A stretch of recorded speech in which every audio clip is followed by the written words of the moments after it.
there. We're very lucky to have Mike Nelson tonight with us, the Vice President for Communications and Public Affairs for Google in Asia and the Pacific. What that means is that he's basically responsible for all of public relations for Google in Asia and the Pacific. And that ranges from India to China to Korea to Southeast Asia, Australia, and a bunch of other places that I'm now forgetting. Japan, yeah, where it's based. And so if you're, ever wondered what it's like to work in PR, because you're, about to study communication, right? Or whether it's what's like to work for Google, or whether, what it's like to do PR at Google, tonight will be a great opportunity for you to find out, to have a sense of what's like to do that kind of important work. And without further ado, I'm just gonna introduce Mike. The way this is going to work is that Mike is going to have a little chat for about 30, 40 minutes. We'll have a little chat afterwards, and then we're going to open it up for you for questions so that you have an opportunity to ask all the questions you ever wanted to ask. So without further ado, thank you so much, Mike, for coming to Hong Kong. And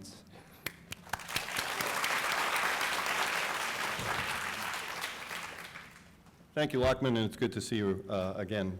I just had an opportunity to talk to Lachman before, just a few minutes ago, and I was kind of going through my past. And a lot of my past intersects a lot with the disciplines of the school.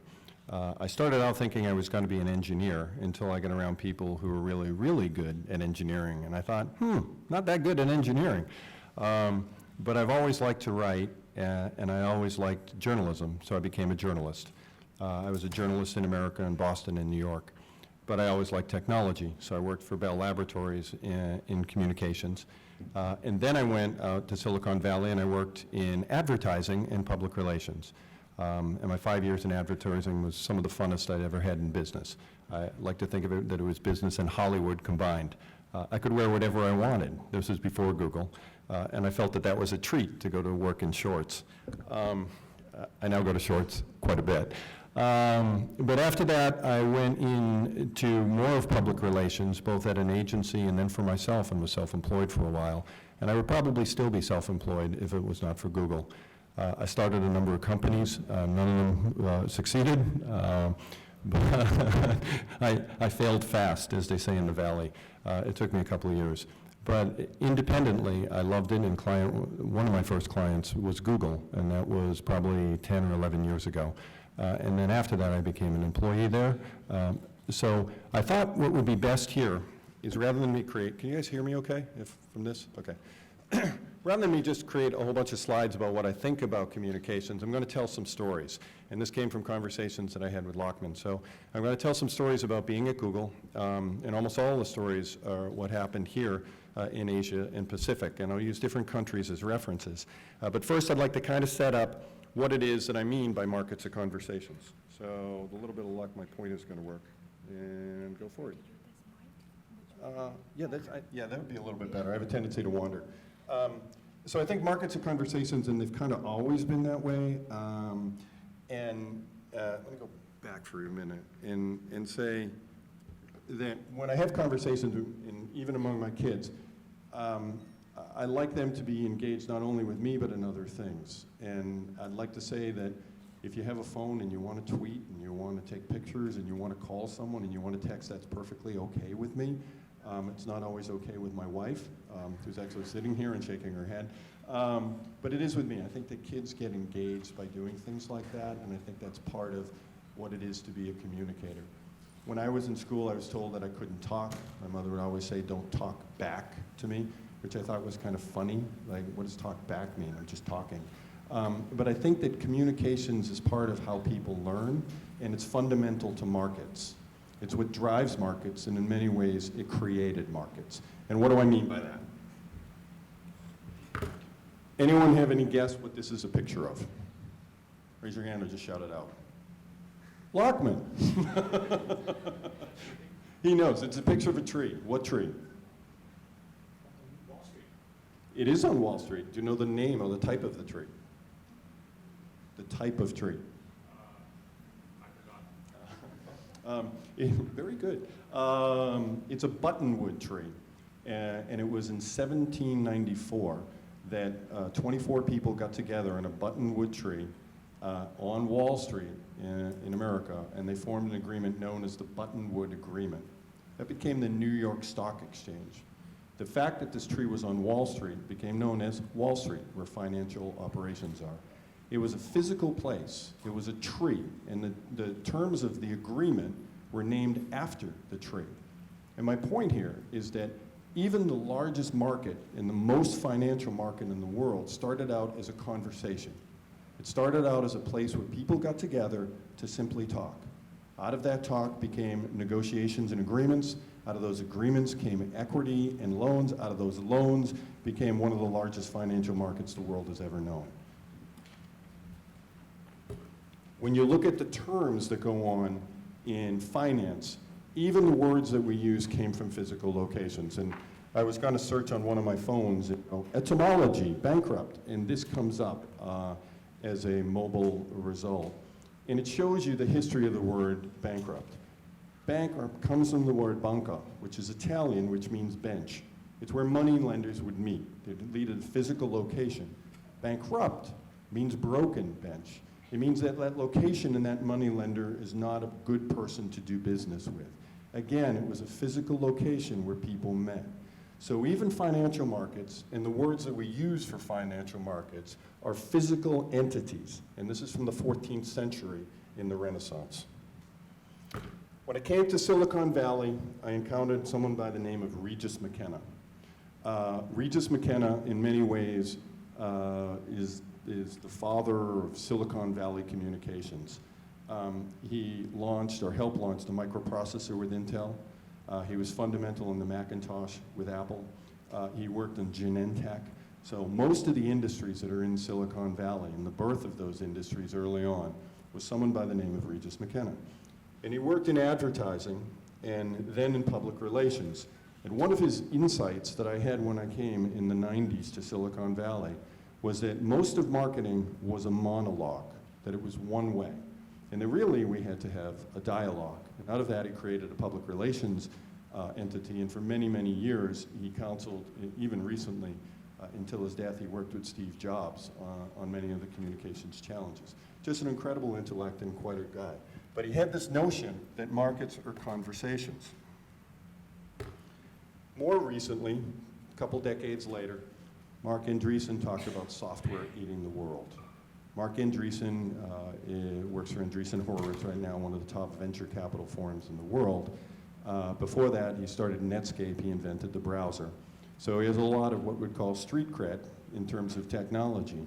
And when he wrote this, most people understood that software was eating the world in industry, whether it was finance, or it was manufacturing, or it was mining, or it was healthcare. I don't think they thought of it, and I don't think that we thought of it as a community, as that it applied for public relations. But I think that it does, and I think that it's true. I think that what happened in the mass market era, and we were just talking about this, is that we went to believe that the media was one way, and that there were a few people holding microphones and the rest of us were listening. That's not true, and it's never been true. I think now with technology, we have the opportunity more than ever before to return to the way that people naturally communicated. It just makes it a little bit higher, and the stakes are higher. I did this screenshot yesterday on one of my phones. One of the benefits of working for Google is I get to try an awful lot of phones. One of the challenges of Google is I get to try a lot of phones. And sometimes I don't have all the things that I need on the phones that I want, but I saw a cool phone that I want, and I'll probably get before I leave. But this is just a screenshot of, on one of my phones, some of the social apps that I have. And I wrote down like a little idiom, and I didn't want to get it wrong, so I'm going to put on my glasses, that with all of this, we tweet, gram, snap, tumble, pin, post, plus, flip, line, kick, WeChat, and dub. So those are just some of the verbs that we use for the social tools that we have. One of the ones that I'm using too much, according to my daughter, is Bitmoji. She told me to stop sending her Bitmojis. You get to create an emoji of yourself, and then you attach it to social clubs. And my point is that there's an abundance of these, and we can sometimes overload on them, and we view them sometimes as distractions, but they're not. So the tools that we have are better than ever before for communicating, but the expectations around what we are going to do with those tools are higher than they've ever been before. So that's what I mean by markets or conversations. I think it's been true from the very beginning. I think it's true now. We just took our eye a little bit off of it. And what I'm going to talk about now is two things. What we should do as communicators, and whether it's advertising or journalism or corporate communications or global communications or being self-employed or doing a startup, any of those things, that what are the general principles around what we should do, and then what are some general guidelines around how we should do it. I'm going to start and think about when I went to work, first in a newspaper, and then I went into technology at Bell Labs, and then I went on and did a lot of stuff in the Valley. And at the very beginning, it looked like there was a gate. If I had a metaphor, I'd think of a factory, and I'd think of a gate, and I'd think of a function as kind of a guard on that gate. And I would issue statements out to the press, and the press would come to me, and then we might have a press conference. And it was all very, very formulaic.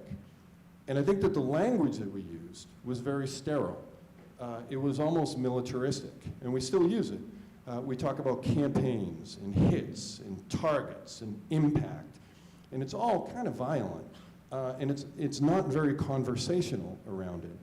And I don't think those gates exist anymore. So part of what we have to do is change the way that we generally think about communications and make it more of a fabric of the company and the fabric of our role. So I'm going to go through these. And the rest of it, honestly, is just going to be storytelling. Those are all the slides that I have. That's the boring, hopefully the boring part's done. And then I'm going to go through actual stories that took place and give a little bit of insight and some background on things that happened mostly at Google. So for the what, promoting, contributing, and responding. I think that most people think of communications as promoting. And I think to some extent, even journalism thinks of it. Certainly advertising makes most of its money on it. It's certainly a very, very valuable asset to have. I think it's essential on what you do. So whether it's a school talking about educational programs, a government talking about what it's providing for citizens, a hospital with services, healthcare and pharmaceutical talking about drugs, companies like Google talking about products. Promoting things is very, very valuable, and the role that we participate in as communicators, I think, is fundamental for cutting through and getting attention. We fight in an attention economy. I completely believe, there's been a number of books written about it, and I think it's very true. We fight for attention because of all of this. So promoting is hard, it's fundamental, but it's not all. So that, I'd like to leave you, if nothing else, I'd like to leave you with that. It's not all. The other things that we do is we contribute to conversations that may not necessarily be about us, but we have relevance in those conversations, and there's something of value that we can contribute. And then the final part, responding. You don't need to respond to everything, but it helps to respond to some things, and you have to pick those moments to respond and hopefully do it in a meaningful and clever way. The how is somewhat of the formula, not a formula, but an approach that we use both internally and externally at Google. And it's to be local, to be relevant, and to be authentic. One of the things in talking to Lockman about this presentation is he was saying, give a little bit of insight on what happens inside of the company, not just my role external. So I do external communications and internal communications for all of Asia Pacific. The internal communications consumes almost as much as my time. That for every week, the founders for 16 years have met with any employee who has any question, and they answer it directly. And that attention is not only in Mountain View. When any of the executives travel to any of the regions, their first priority is to meet internally and do that same approach to people. They'll sit in an open mic and just answer any question about anything. So that approach has also taken and fed into what we do externally. So we try to be local in all of the countries that we operate in. We try to be authentic, and to the extent that we can be transparent, we are. And we try to be relevant. And relevancy mostly is how we take place in contributing to conversations. that are not necessarily about us. So now I'm going to give some examples. So promoting, I just talked about this as being fundamental and starting rich conversations. First, this is a picture from Korea a couple of years ago. It's a launch of a product. That's our chairman, Eric Schmidt. Eric was in Tokyo, and then he flew to Korea, and we were launching the Nexus 7 tablet. We're doing it first in Tokyo and in Seoul, because they were very connected cultures. There was a lot of smartphones. There was an appetite for advanced technology. It made perfect sense. So we had a press conference in Tokyo, and we had a press conference in Seoul, Korea. And neither of those was particularly easy. Doing this can be difficult. In Seoul, Korea, where this picture was taken. You still there? Oh, there we go. In Seoul, Korea, where this picture was taken, about 30 minutes before Eric went on stage, we lost the internet connection in the ballroom to the hotel where we were. So we were expecting a few hundred journalists to come in a few minutes. I had the chairman of our company about to go on. We were going to do some live demos of products with the Nexus 7 tablet, and we didn't have an internet connection. There was a guy by the name of Matt Firestone, is his name, that 30 minutes before presentation stood up and yelled as loud as he could, "I need help, we don't have an internet connection." In which case we understood that there was a problem, and then we started figuring out what we could do. We found out that there was an internet connection in the next ballroom over that worked. They were going into different hubs. It helps to travel with people who are deeply technical. We made sure that that internet connection going to a different hub and a different router was a valid one, and then we took a long string of Ethernet cable and taped it across the floor and put it to a podium, and now we had 20 minutes left. So it all worked, and it was all fine, and it was really, really hard. And I thought, that's okay. And then it got a little bit more difficult. Eric wanted to meet Psy. And this was at a time when Psy, who did Gangnam Style, which was the most popular video in the history of YouTube, and he thought it would be interesting to meet Psy. It turned out Psy thought it would be interesting to meet Eric. So when two very busy people wanting to meet each other while we were doing a press conference in Korea, and it was just like, how more complicated can this be? So Eric, as I just mentioned, wanted to meet employees and talk to employees, so he was in the office, and he had some other business meetings to do, but he always made time for that. And then Psy had arrived. Well, Psy came to the office to meet with Eric, but he walked in and we were having an employee meeting. So what most people remember of this launch is this picture. This is Eric and Psy meeting in a Google office. And more than anything else, it shows Google as being local in Korea. It shows that we understand local culture. And it came out of our chairman simply wanting to meet someone he thought was interesting and compelling. And in that moment, our job was to embrace it. If you can't fix it, feature it. So I hired a photographer, made sure a photographer was there that captured a moment where Eric is dancing with Psy. We promoted that. It was on the front page of most of the newspapers and on the news in Korea that night. And it was a wonderful moment that just came out of embracing something that was happening very, very quickly. A couple background points in this that I think make it more interesting. The next day, Eric was speaking to students in a room very much like this, which he tries to do as much as he can. And when he did, we surprised him. Overnight, we made a life-size cutout of that picture, and we brought it on stage. And it's hard to get someone like him embarrassed and surprised, and he was both embarrassed, a little bit humbled, and surprised by it. But the cool part about it was he took it back with him on the plane to America. So when he went back, he flew back, he was like, I want to take that. So it clearly had a moment of impact on him. Personally, I had a moment where at the end of the session with Eric and Psy, I went over and I asked for a photo with Psy. And I don't do that often, but I have 2 teenage daughters, and I thought that would be kind of cool. So I got a picture, and I sent it to my wife. And I went on, and we had more meetings to go, and there were more to go on the tour and whatnot. And then I got a message from her the next day. Then in the morning, I sent it to my wife and my 2 daughters. My youngest daughter almost missed school that day because she wanted to print it out. And my wife was like, we got to go. You can't have time to print it. She said, no. If I go to school and I tell the story, no one will believe me. I need a printout of this. So I printed it out, and they almost missed the bus. And then my oldest daughter tweeted my dad, greater sign, your dad. And then the picture. So as a dad, it was actually a cool moment too, and it was one of those things that just happens. So sometimes being local means embracing the moment, and part of our job is to kind of be flexible and just go with it. The next example I have is more recent. It happened within the last year, and it's in Tokyo, Japan. Again, it's a traditional press conference. This is in our office in Tokyo.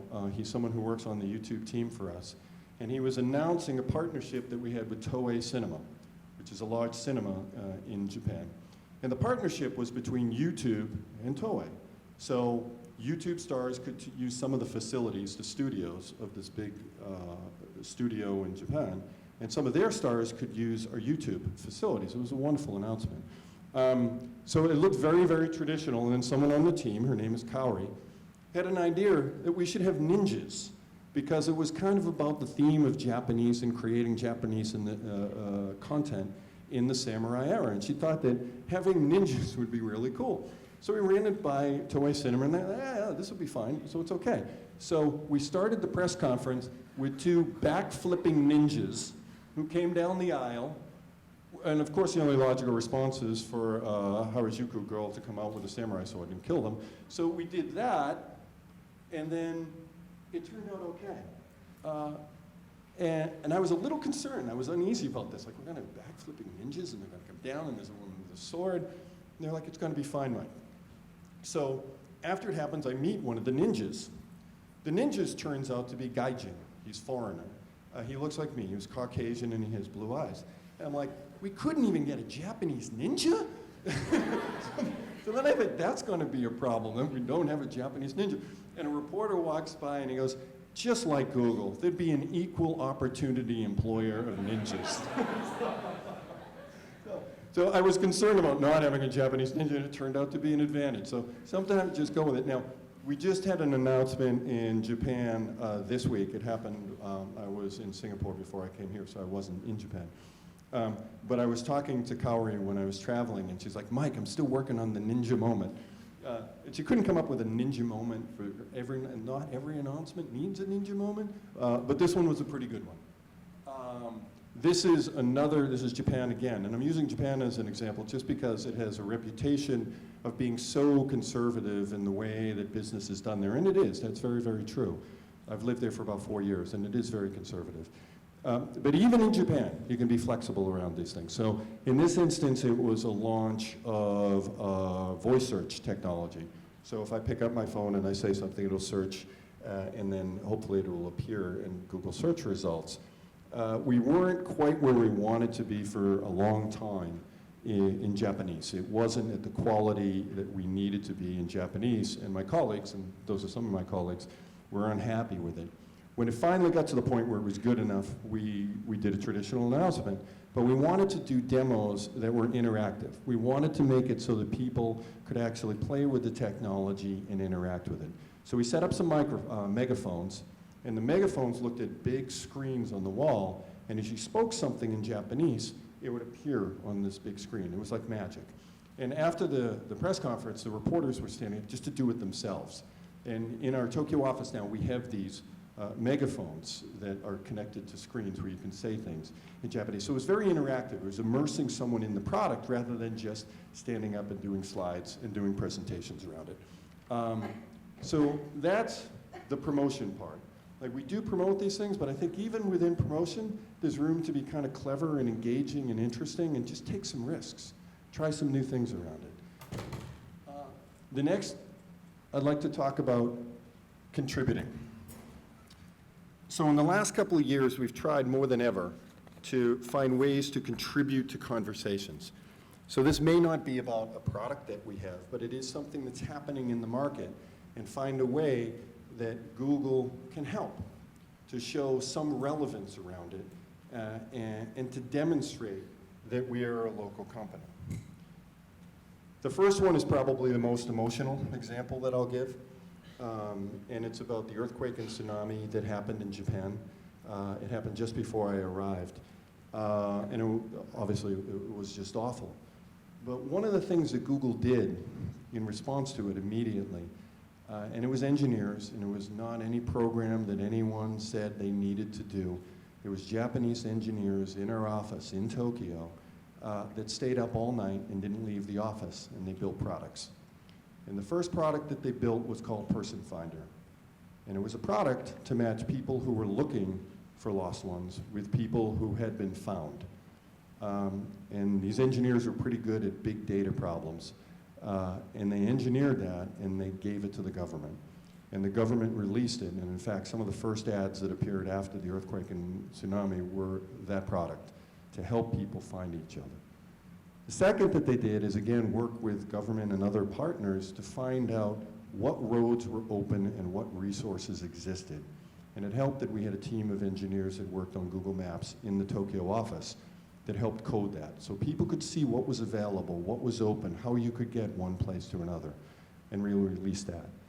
These are what we now call crisis response tools, but they were born out of this crisis. So imagine at that moment, Google is now looking like a Japanese company, and it's feeling like a Japanese company more than any other. It's not feeling like an American company or a global multinational. It is feeling, looking, and behaving very, very much like a Japanese company. The question is how to sustain that over time. So the example that I have up here is more recent, and it's the area around the disaster that was affected by radiation. It's called the exclusion zone, and people are not allowed back into the exclusion zone. In that zone, the homes that people left, they had to flee immediately, and they may never return. So they didn't have any pictures of their homes, they didn't have where their parents or their parents' parents were born, and they would not be able to return. So part of what we've done is record through our Street View technology those moments. So we go through, and it's called Memories for the Future, and we record not only before the disaster, but at the disaster and after the disaster to map progress or lack of progress, as sometimes happens in this area. We also put our cars through the exclusion zone. The reason I'm bringing it up, it was our decision how to do that, and the team wanted to invite reporters. So we took a camera crew from NHK, and we took a camera crew from America, ABC, and we put them in the cars. They wore Geiger counters to see whether or not there was radiation. They had to put on a suit, and the cars went through. And it was a little bit of a gamble. We didn't know exactly how they'd report it. But the reporting was very, very sensitive around what was happening here. And the fact that reporters were with us and in the cars and witnessing it actually helped increase the sensitivity with which they reported the news. We also, for the first time in Japan, invited someone who was not from Google to write on the Google blog. And that was the mayor of the area. And he talked about not only what was going on with Street View and mapping it so people could see it, but he talked about the communities are about people, they're not just about destinations. So it was a moment that we were able, through our communications, to open it up, to be a little bit flexible, invite other people in, and experience it. The next is in Malaysia, and this actually, I think, just concluded, where it was a relatively small contribution. We participated with some other companies, as you can see. Street View technology, again, the megapixel cameras, there's 16 of them. They take each lens takes a picture every 2.5 seconds, and then records it and maps it with GPS. And that's how we do Street View technology. We put it on a kayak, sponsored this guy. He's going around the coastline of Malaysia to record the erosion as a way to help preserve and hopefully help with the erosion that they see. The next, and I have a Hong Kong example, is simple trends. And this is a tool anyone can use. It's not just Google. If you go to Google Trends, you're able to see what people are searching for and then compare it to other terms, compare it to other regions, compare it over time. It's just an interesting way of mapping what is the interest and what is the conversation. So on the left-hand side, South China Morning Post reported on our trends, which we were just tweeting. We were doing analysis with the tool and then just tweeting it up, and they were using it to help fill in part of their reporting around some of the volatility in the market. So you'll see Singapore, Hong Kong, Malaysia, United States, over time and when markets open and when they close.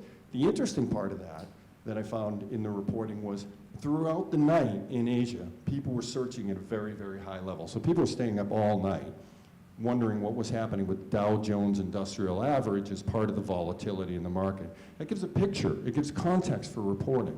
So it helps reporters, and it also shows some relevance. On the other side, I'm not quite sure what the answer to this, for Chinese New Year, is it sheep, is it goat? Some said it was ram.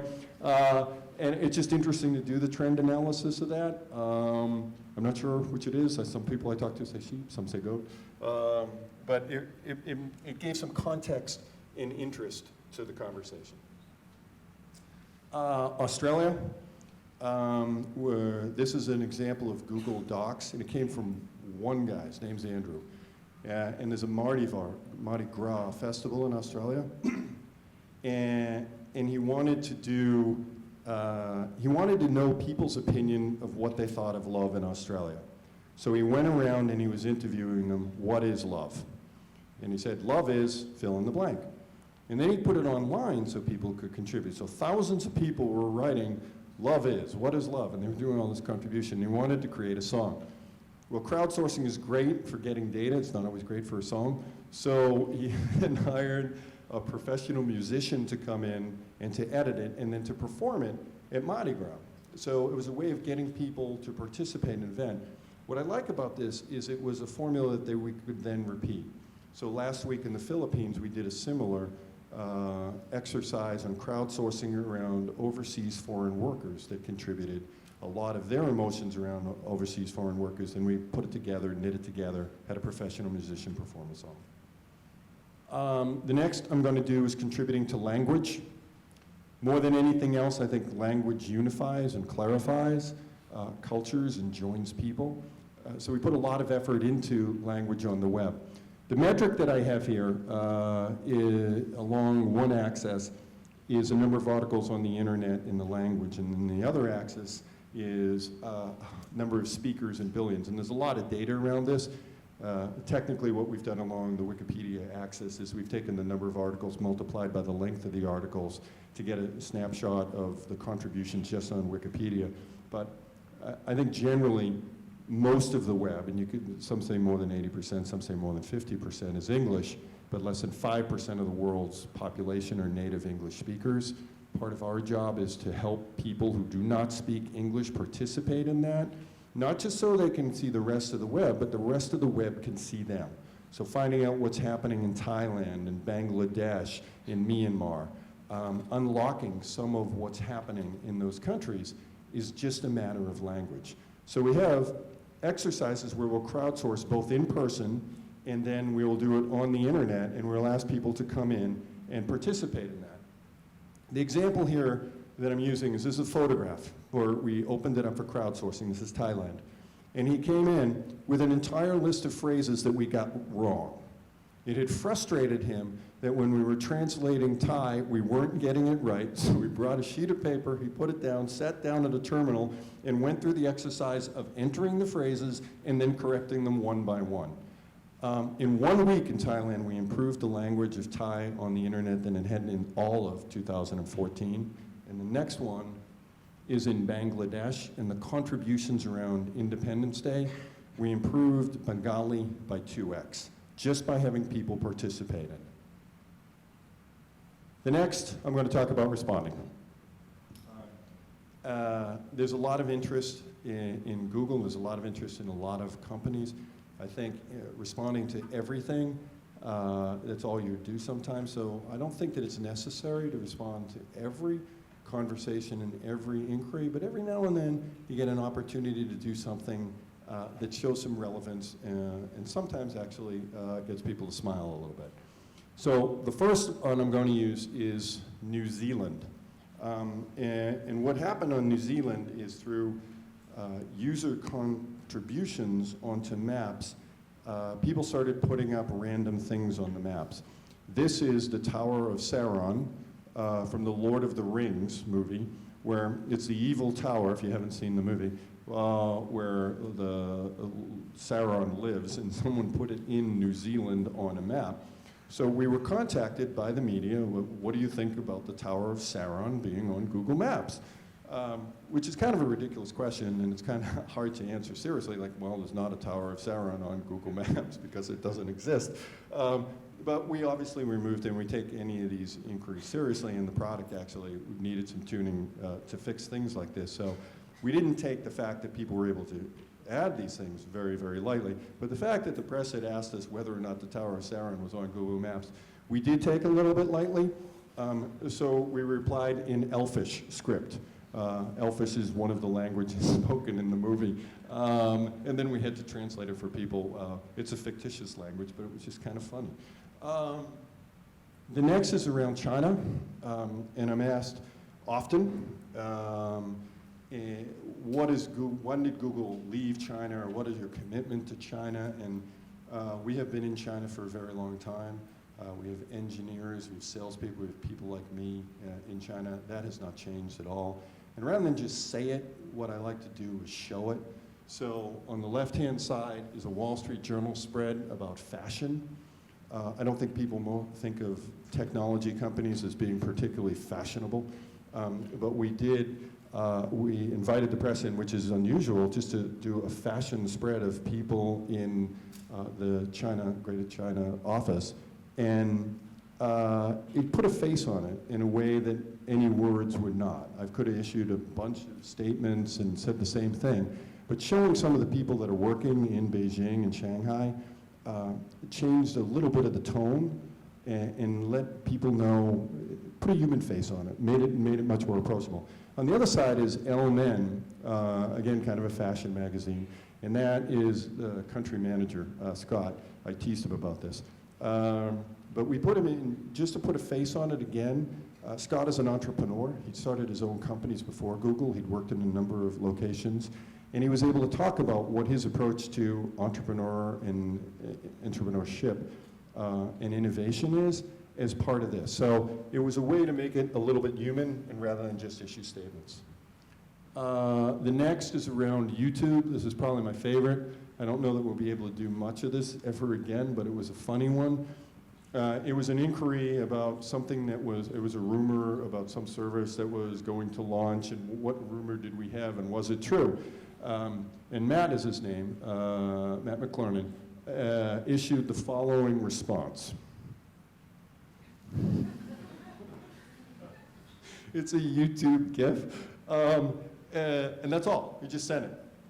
So then the press come to us, and they were like, they give a response in this GIF, and that was it, and this became a news story of itself. So then some people didn't believe that it was true. So Wired Magazine came and they asked us, is this true? And here's what Matt responded with.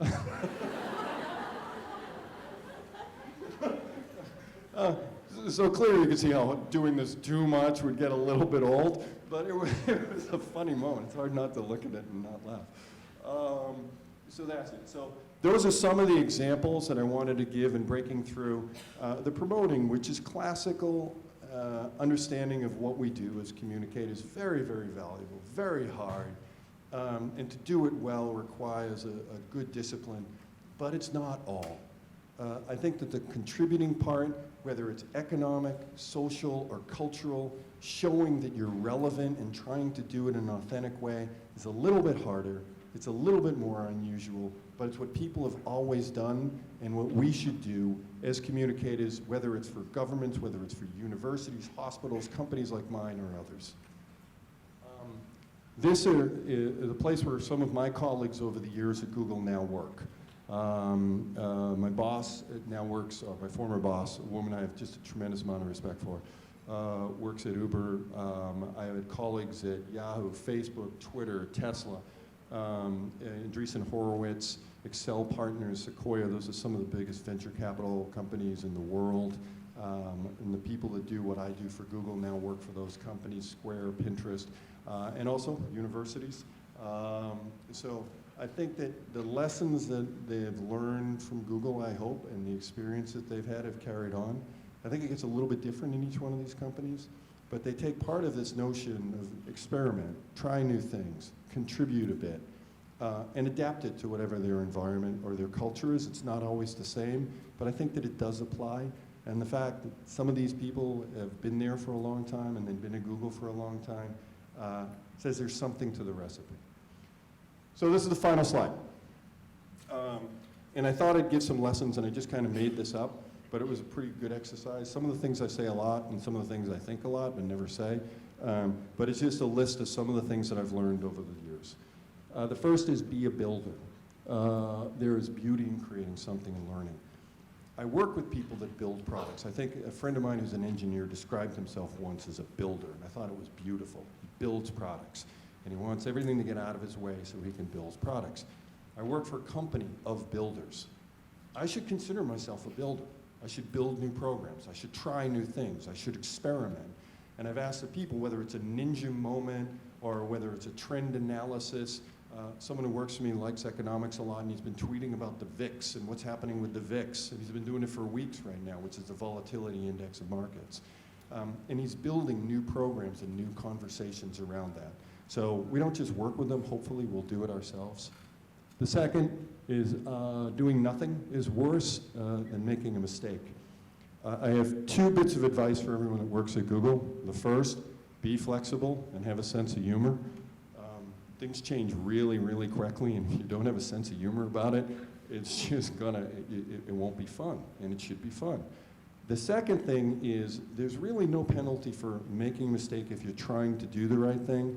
There is a penalty for not doing anything. You have to contribute, you have to participate, you have to lean forward, and I think that's more important. When you find someone truly creative, get out of the way. There's a guy in Australia, his name's Shane, who when we were doing voice search, wanted to get on, he didn't actually ask my permission, he just did it. He got on live TV and he demoed in morning on live TV the longest word in the English language and just hoped that it would work. And it did work a couple of times. So he got up and in live TV, he, in an interview, took out a tablet and said, anti-disestablishmentarianism, and hoped that it would work, and it did. Shane was confident that it would, and he just went with it. I get out of his way. My job is to help him do new things. Timing matters, tone matters. Sometimes these conversations happen quickly. Robin, who's the one who's tweeting about the VIX, he'll do it in the middle of the night. If he sees something interesting happening, he'll do trend analysis throughout the day. He'll continue to tweet. I think I showed that for us, there's a whimsical, there's a playful tone in what we do. You saw it, if you noticed in the logo redesign, it's very playful around what we did. I think that has always been the case, and my job is to reflect that in the way that the company communicates. There's no substitute for deep knowledge of a product. I want the people on my team to know as much as they can about a product or a technology, and that requires a sympathy for what they are doing. Not just their practice, but also what our company does. And there are some people that work on my team that know much about Maps technology, as some of the product managers who have very, very deep technical knowledge, and they've just studied it and spent a lot of time on it, and I find that that's valuable. Freedom to choose is actually scary to people. With the paradox of choice, if you have so many choices, it's hard to make a choice. And if you're asked to just do the right thing and you open it up, that's hard. And it's hard to kind of narrow that. So I try to be mindful of that. There's not always a ninja moment, but I want us to be thinking about it. Conflict is good. Our company argues a lot internally. It's what someone who used to work there called as a live out loud culture. Everyone has an opinion about everything, all the time. And that's good. It can wear you down a little bit, but it's good. In my role in particular, it's good to have these discussions. Sometimes they're arguments, but it's good to have these discussions early and often to make sure that what you're doing is the right thing. So I think that it is good. It comes out with better ideas.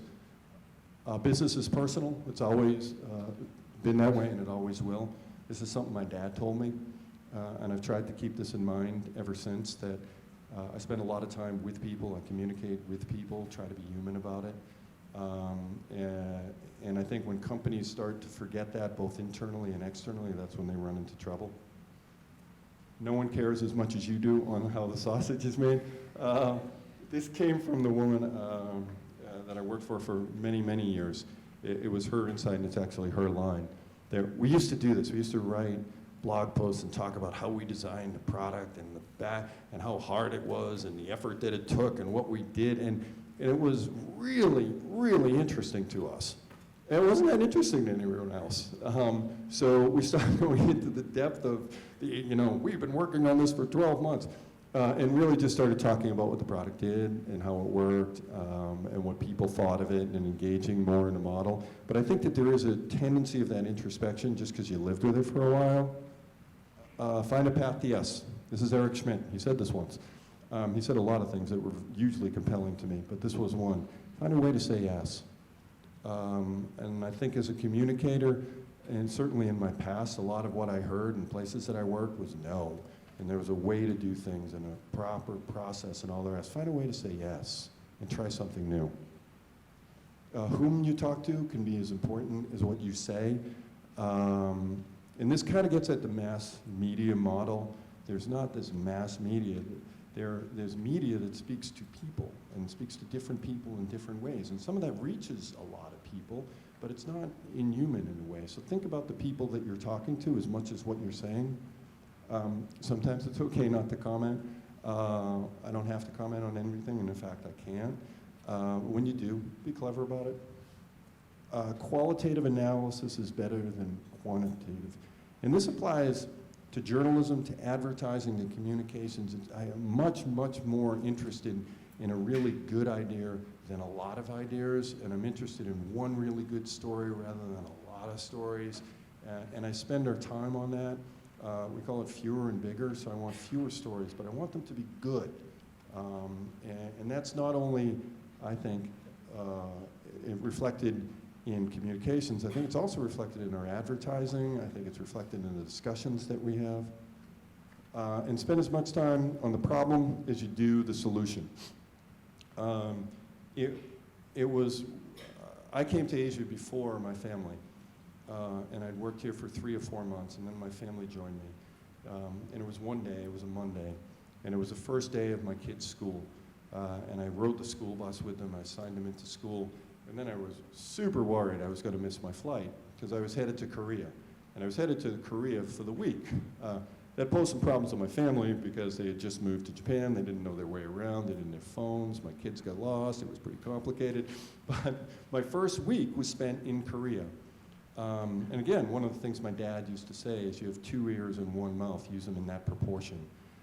And I listened for a week to what was happening in Korea. I talked to the leaders in Korea, the salespeople, the marketing people, people on my team. We brought in external people, partners, experts. I went to universities. And for a week, I started to realize what was happening in Korea. Korea, I had been told, was a really tough business culture, and it is.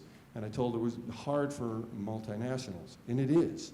But it's also when I started to think of what was happening in Korea, and I started to look at it over time. And it's this small little peninsula that is surrounded by people who have invaded and occupied it for years. And that small little peninsula wants the world to know that they are the smartest, best, hardest working people in the world. And they care about that deeply. And when multinationals come in and they don't understand that, they run into a little bit of trouble. And when I started to understand the history of Korea, and I started to understand some of the people, we didn't pull back, we invested more. We started investing in entrepreneurs and startup communities, and we started working more with governments and partnerships and universities. And we invested more, not less. And I'm proud of the change in the climate and the culture that we've created in that career office. And I'm using that as just one example, just because it was my first one. But I immersed myself in a number of countries in that, and I'm not alone. Other people that I work with do this all the time. Listen more than talk. Understand what you're going to talk about before you try. And then the final one, which I say all the time, if you can't fix it, feature it. So there's plenty of things I can't fix. Very curious executives who want to meet very curious people in very tight circumstances. And just go with it. And usually it works out. So hopefully that was a little bit interesting. Now we're going to have a conversation. So excellent. Thank you.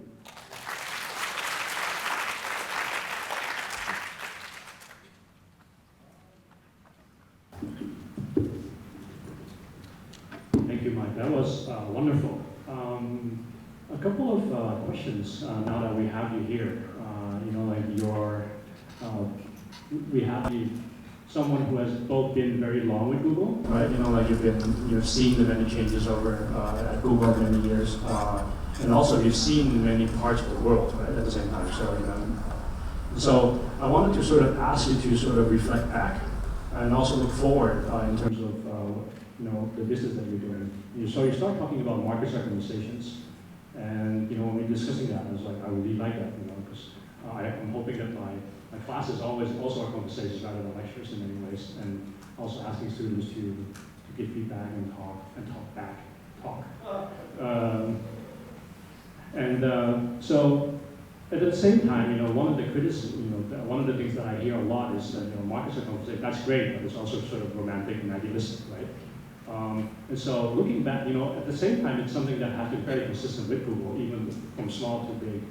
And so how is it something that has what did you have to do? How it was like in the beginning to try to stay with this philosophy, and how is it different now? And then looking forward, what are some of the pressing issues that you see? Big question. I could talk for a while. I'll try not to. I think, so how have things changed? When I first started at Google years ago, I didn't have a desk, I had a crack. There weren't enough desks, so I sat between two desks on a crack, which didn't bother me too much, except my laptop kind of flipped when I typed, so I'd have to stuff things under it, so it didn't. And I think that scrappy nature that we had then, I believe still exists. Well, the company's expanded a little bit, into the tight offices, that part of letting individuals thrive has continued to exist throughout all of it. And I think that's been a tremendous benefit. I talked earlier about the founders. For 16 years, they get in front of any employee who has any question and they answer it. And it's not like a month or a year or a decade. Now, it's extraordinary to me. And they'll miss every now and then, very, very rarely. And Eric does it, Sundar, who's our new CEO, does it as well. And it's all very participatory. So I think to answer that part of the question, I think traditions are important, and I think identifying them and preserving them, part of this notion of an out loud culture. He was our first CIO, who said his name is Douglas Merrill. And he actually wrote the auction that took the company public. He wrote it himself. There was a new way that Google was going public. It was called the Dutch auction. He didn't think that other people could do it the way that he could, so he actually wrote the Dutch auction. Very, very bright guy. And he talks about this live out loud culture where everyone could say anything to him at any time about the technology that he had. I think that has existed. So I think the traditions, identifying what they are, preserving them and celebrating them, in this case it's like conflict or discussion, conversation, if you will, sometimes argument, is really important inside our culture. I'd say part of that would be important in any culture. I think that universities benefit tremendously from this, and somehow it gets lost over time. To the extent, Malcolm, that you could preserve that over time, I think it would be great for where you guys eventually go and for what you eventually do. So that's the first part. I think the second part of it is what are our challenges as a company as it grows. I think local, relevant, and authentic. Not to go back to my slides so much, but I do think that every time we go into a new country, there are brand new issues on it. And does Google understand this culture? Does it understand the country? I think we're going through a lot of that right now in India. Not that it's a new country first, but the expectations are higher than ever before. Our CEO is from India. We have high aspirations of helping India right now. Does Google get India? Much like I talked about Korea. I mean, those are tough challenges. And I think that the more countries that we go into, obviously when we opened the Philippines office, it was a similar question. And the issues are different. And the cultures are different. And the business environment is different. And the people are different. But there is this commonality of just understanding and just listening a little bit before you talk.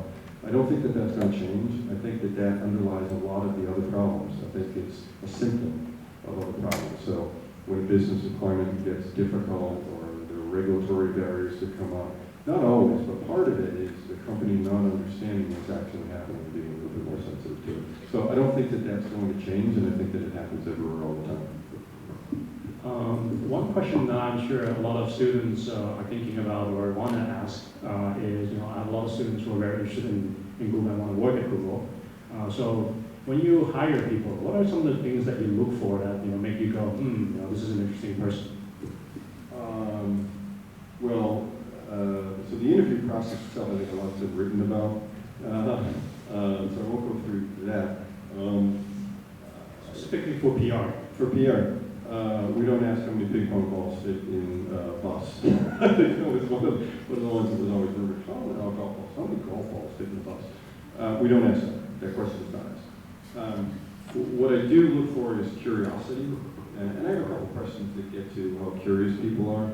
I want people that like to learn more than anything else. Part of the interview process that I have is I ask people questions, and I ask certain questions all the time of all the candidates.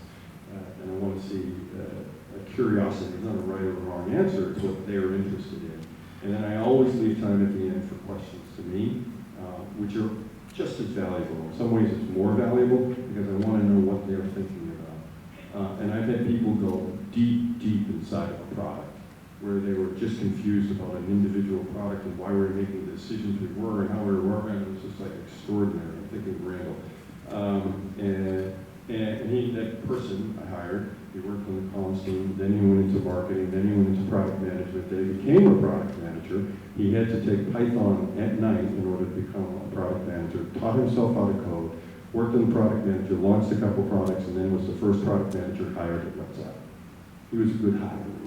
He was the right guy. He was really, really smart, but he was super curious.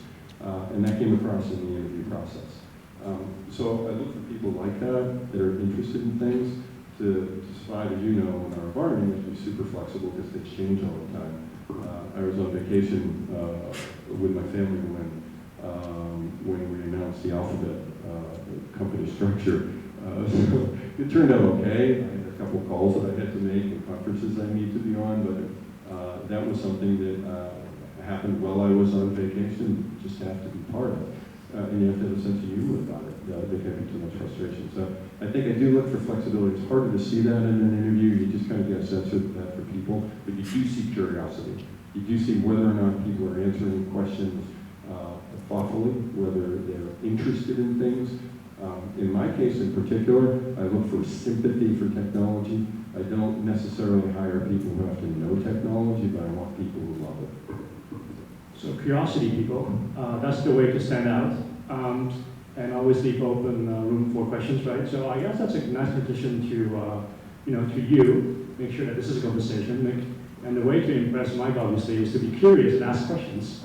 So with that, I turn it over to you. And so if you have a question, please stand up. Make sure you have a microphone. Briefly say who you are, and then make sure you actually ask a question. Anyone? Don't be shy, or a lot of them will have to ask another question.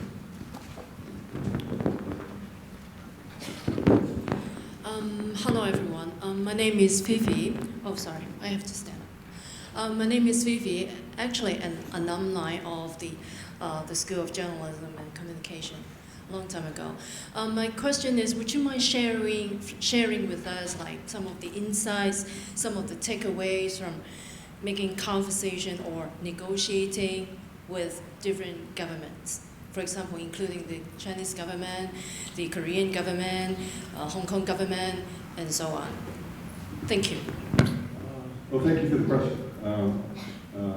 I think asking the first question is always the hardest, so I appreciate that. And thanks for asking an easy one. With the government, the first thing I'll say is that we talk to governments all the time in all the places that we do business, and constantly. And a lot of those conversations are ongoing, and I can speak to some of them in Japan, for instance. I've met with them in the Philippines when we launched there. I met with them, and they're very, very curious. I think that what we have to prove the same that we do in journalism and people who use our products is a level of trust. in Korea, for instance, we had to work very, very hard. In some instances, I can't tell this story. A lot of it was we just simply didn't communicate. And there were announcements where the government was surprised that we were making an announcement on a particular item because we just hadn't talked to them about it. That was a pretty easy fix, but it took a longer time than I would have imagined to make that fix. And just by communicating around it, and this is a very, very real example of just calling someone up and saying, hey, we're going to make an announcement around this, and you may not like it, you may like it, but you should know about it. Had a profound effect. They felt like at least they knew things. They don't like to be surprised. And I was surprised that we were doing that. So I think that generally that's a pretty good approach to be open to communication. I think with China, it's no different in that regard. I know it's in the news a lot, particularly today. I woke up this morning, great, I'm going to do a talk. But we have open channels of communications all the time with all governments about things that we're doing. Sometimes they ask us our opinion on things, sometimes we give their opinions, and we're invited as part of conferences to participate and share it. So I think part of it, it's a little, because it's so ongoing, you can't always talk about what the status of it is, just because it might change in the discussions around your business. But the fact that you are in discussion around it, I think is no different than anything else. I think it helps to listen as much as talk. I've seen in the past in other places that I've been that companies just didn't listen enough, and that sometimes takes a little bit of time. So I think that we're always willing to listen and to talk, and sometimes that just takes time. So. A very quick follow-up. Which government? Very quick follow-up. Which government is the most difficult to deal with? Well, I'm an American citizen, so I'm going to say the American government because I have to pay taxes. That's not the answer I want, actually. What's that? That's not the answer I would love to. Well, it's the truth. And I'm a California citizen, and I live in San Francisco. So all of that is pretty complicated. I'll also say that living in Asia and looking back at some of the things that have happened in America in the time that I've been here has been a wonderful education for me. I was born in Boston. I was educated in the Northeast. I worked in California. My parents are children of immigrants. I'm of Irish descent, and I felt like I lived the American dream. The ability to work for such a great company. My parents grew up in the Depression in America, and it was a result of education and sacrifice on their part and hard work. So I'm all American. America's the greatest country on earth, and it allowed me the opportunity, and my sister as well, to thrive through education and hard work. And then looking back at some of the things that the American government has done while I've been here, gave me different perspectives, and that was part of the reason that I left, is to look back on it. So I'm not going to single out any particular government, but just say personally, as a taxpayer in America, that's kind of hard. Our tax forms are really difficult. So I think it's a complex relationship for everyone. Mike, so you have the experience of working for Google in Mountain View, now you're here in Asia and the Pacific. How are conversations different, or what are some of the challenges and difficulties you have while moving here, trying to do the same work, but instead of talking to the American government, the American public, now you're talking to the Korean government, Korean public, Chinese, and all that. Obviously, Asia also in itself is super diverse, right? So it's not just. Yeah, but I think that I have two children. My oldest daughter is an extrovert, and my youngest daughter is an introvert. And I always know what my oldest daughter's thinking because she's going to tell me about and all I have to do is ask her. My youngest daughter, I don't always know what she's thinking, and if I ask her, she might not tell me. I have to listen harder. And there's a phrase in Japanese, I can't remember what it is. It's called "read in the air." The Japanese speakers read in the air. And I have to read the air with my youngest daughter. And I find that in Asia in general, that in America and in Google in America, whether it was dealing with the media, whether it was dealing with employees, whether it was dealing with customers and partners, there is no lack of opinion. It can get really loud, really fast.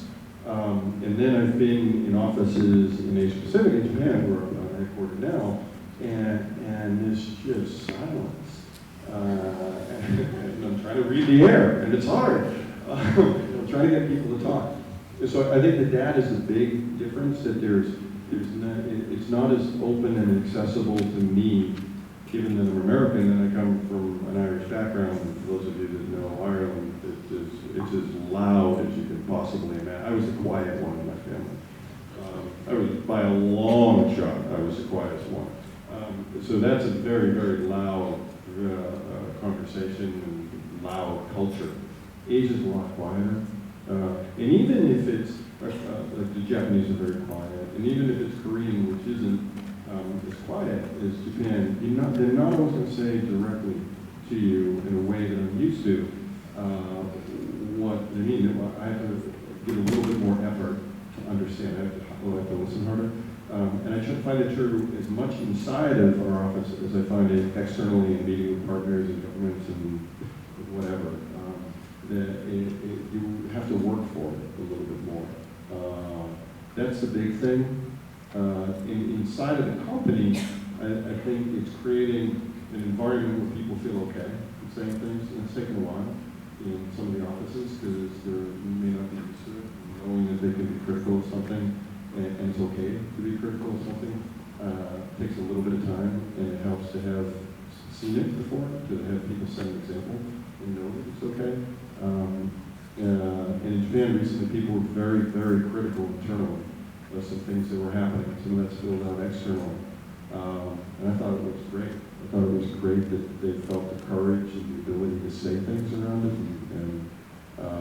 And that takes a bit of trust, and trust is earned over time. So I think that that's the big difference. And it took me a while to adapt to it. And I still think we're working on it. Any questions from the audience in the back?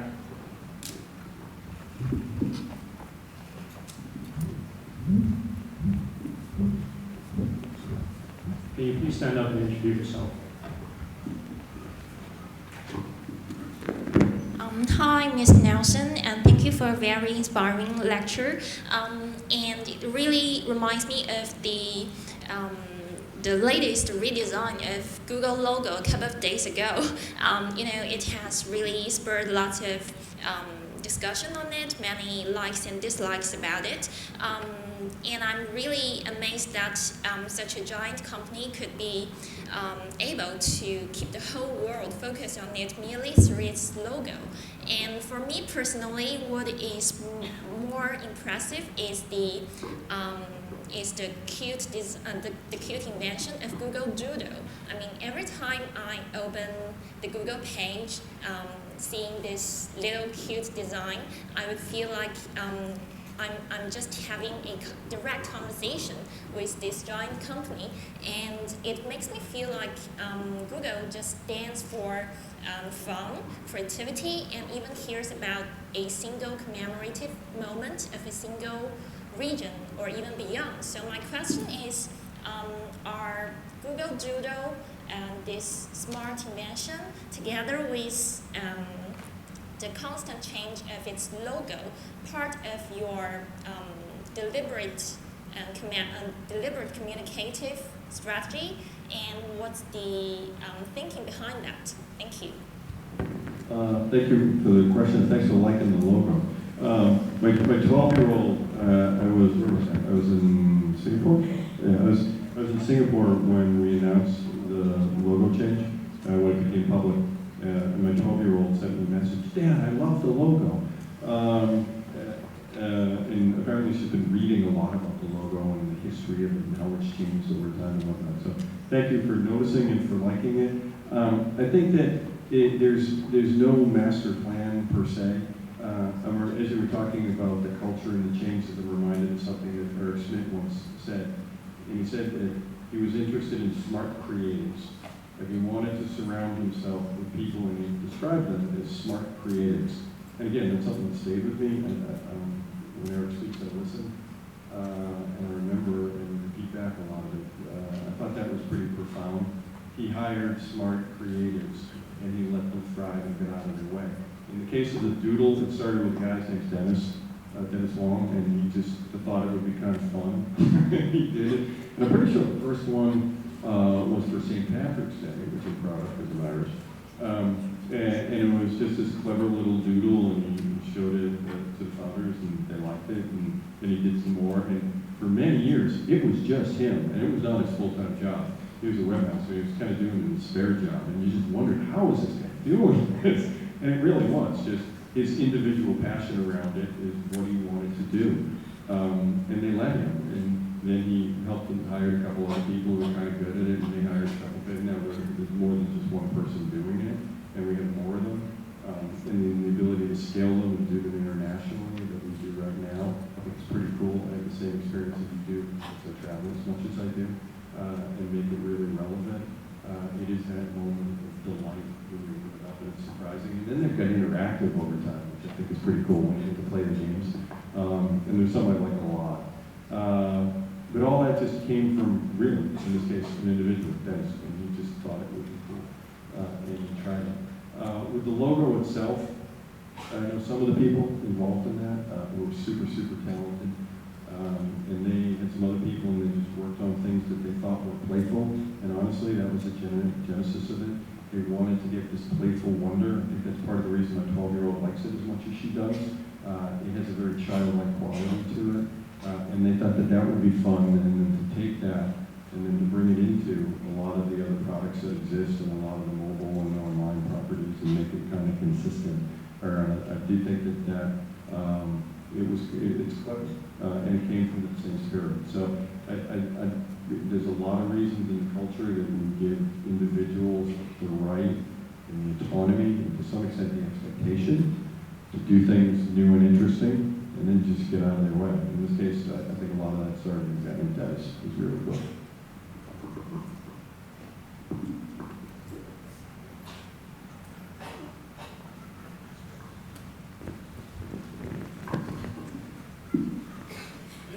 Great conference.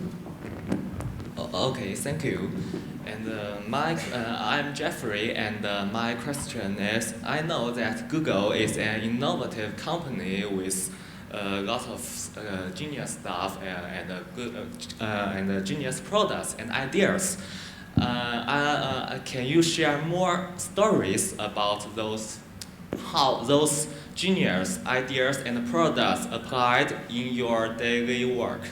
I think the Ninja Show is a good one. Thank you. Thanks. I'm trying to think of examples on the fly. I think that, so let me just talk for a while and see what I think. I think with the product people in Mountain View, when I worked on a day-to-day basis, some of the products and the interactions around the products were just extraordinary. In my day-to-day life, I had the ability to affect change in that. There was a particular, I launched Google Apps, which is our online suite of consumer products for businesses. And we were behaving around the business products the same way that we were around the consumer products. And as we'd update the products, they weren't always available and businesses were complaining. And I had a reporter contact me and ask me about it. And I dug into it, and sure enough, this was 10 years ago, and sure enough, that was the case. I thought, wow, what am I going to do? And then I called back to the reporter and said, how much time do I have? And he said, well, I'm going to write a story in a couple hours, you'll figure this out. So I went to the person who at the time was in charge of all of the products. And I was on my computer and I pinged him, and you just had to wait. This was years ago and I was relatively new.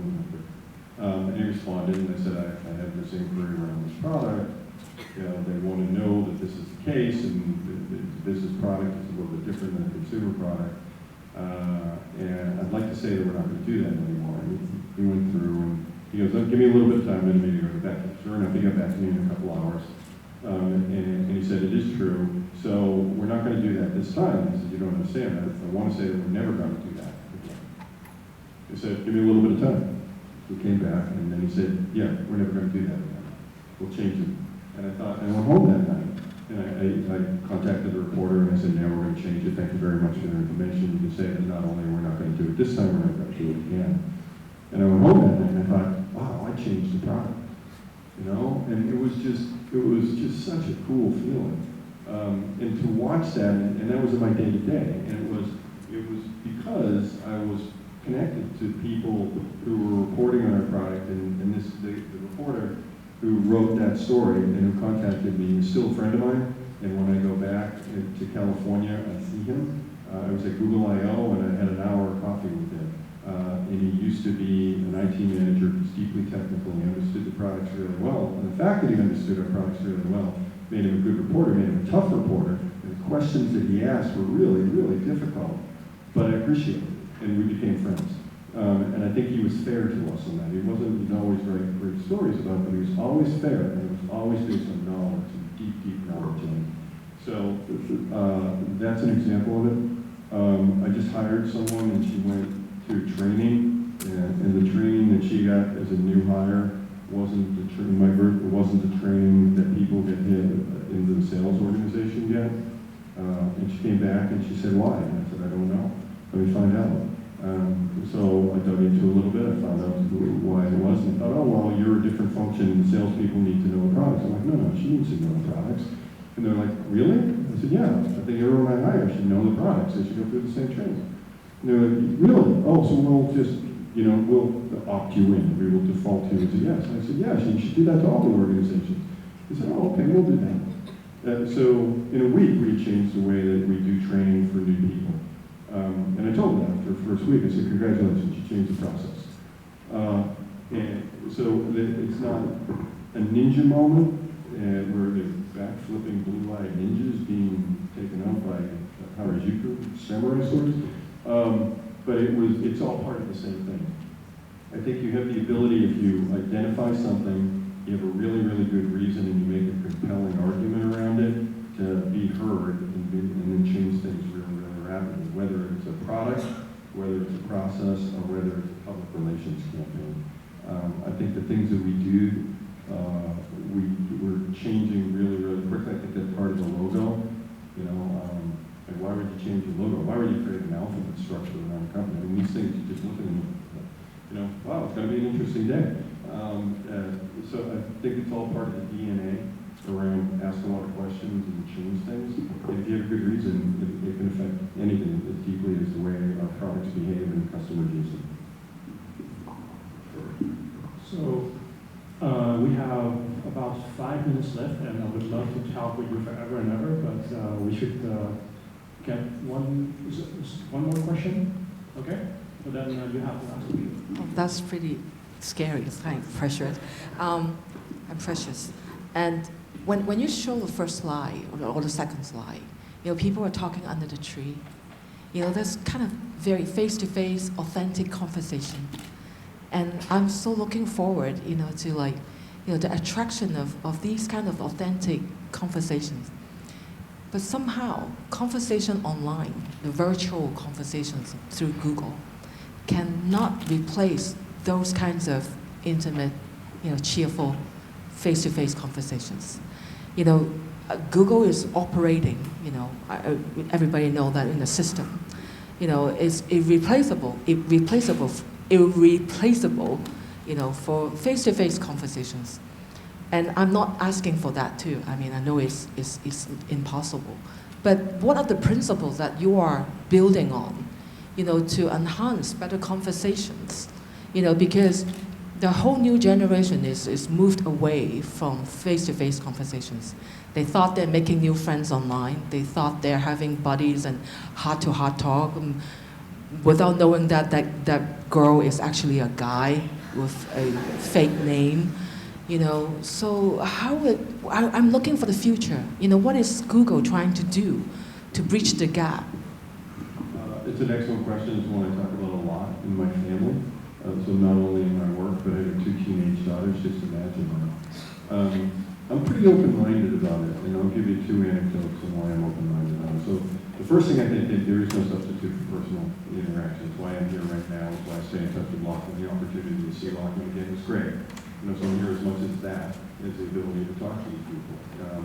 And I stay in contact with a lot of people that I work with, and I see them personally, and there's no substitute for those moments. It just absolutely isn't. So I think technology helps fill in some of the blanks, and I'll give you 2 blanks, at least, and this is very personal, and then, so it's my point of view, but I think it also represents where technology is and where it's going in the future. My oldest daughter is in high school, and when she studies on a laptop, and there's a video window, and it's like a group discussion for her. She studies, and they talk about math, and they might deviate or might talk about something else, but I've walked in, and she has some friends who are gifted in math, and she's good at it, but she struggles.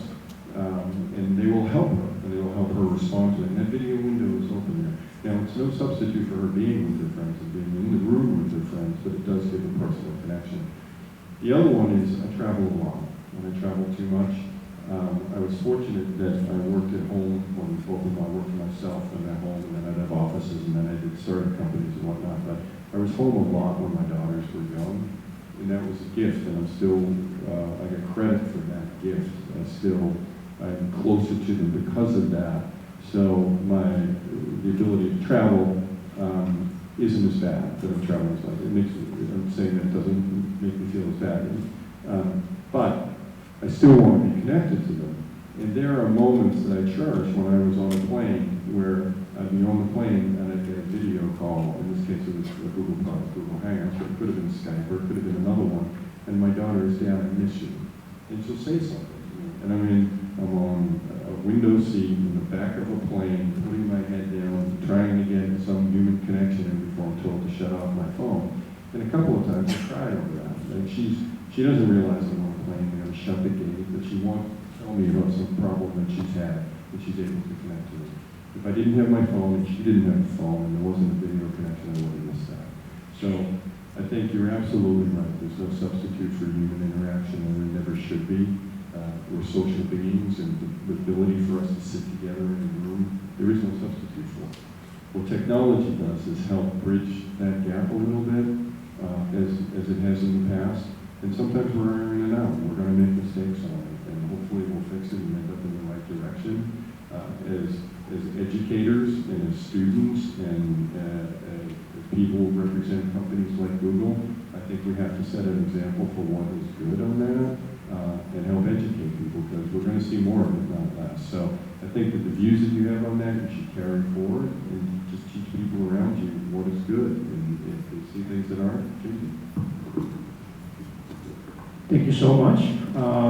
I'm glad you took time away from your daughter to be here with us. We're very grateful for that. She's having a party tonight, apparently. Please stick around for a little bit more. We have a gift for you.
So thank you again so much. Thank you, Mike, for coming. And welcome to the school. And I look forward to get to all you know better over the next week.